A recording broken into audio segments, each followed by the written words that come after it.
I've been working for Alan for a few years now, and with that, the jobs slowly have become more and more important.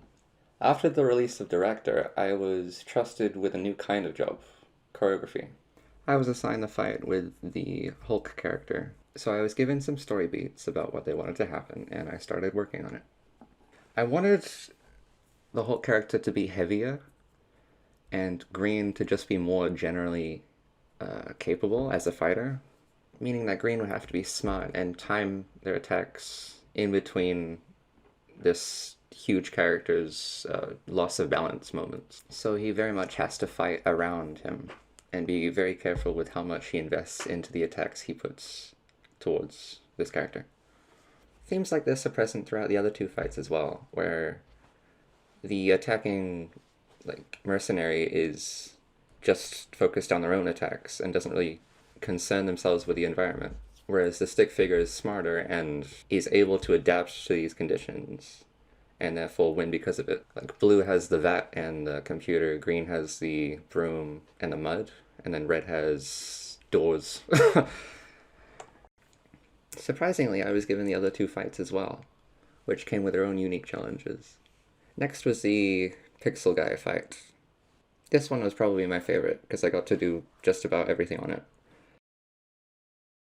An interesting problem is that, with these dynamic shots I include, often I had to be very careful that his weapon doesn't block what red is doing.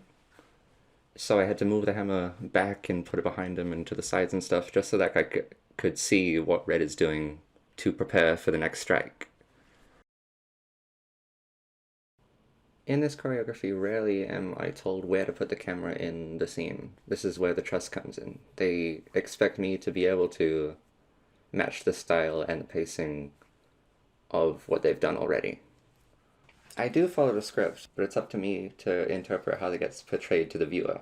Technically, this joke where Red realizes he's not up to this fight and runs away is written by Skim, but it's not written like a setup and a punchline. It's up to my interpretation to make this into a joke, with their approval, of course.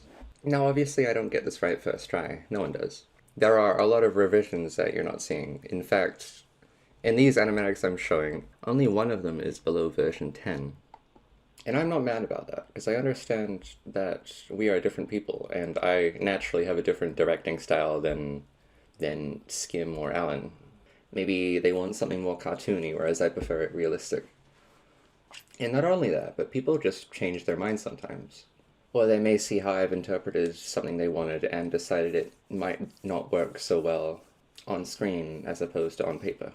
Sometimes you'll just have different ideas and get asked to revise something.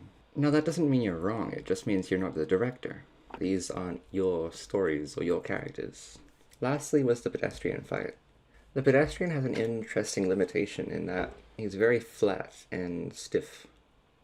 Putting him in perspective with the foreshortened poses would just look awkward. So I left the dynamic scenes to blue and let the combination scenes where they're both fighting be side-scrolly. I went slightly off script towards the end of this fight, where Pedestrian throws blue into the water and electrifies it. This isn't in the script, and I know that sounds bad, but the Pedestrian should fight with a shovel later on, and blue needs to defend with his clone somehow. So I needed a way to bring them together first, and making the floor dangerous was the perfect way to do that. Not only that, but I get another sign out of it. I figured that was a good enough argument, so I put it in anyway and waited to get told off.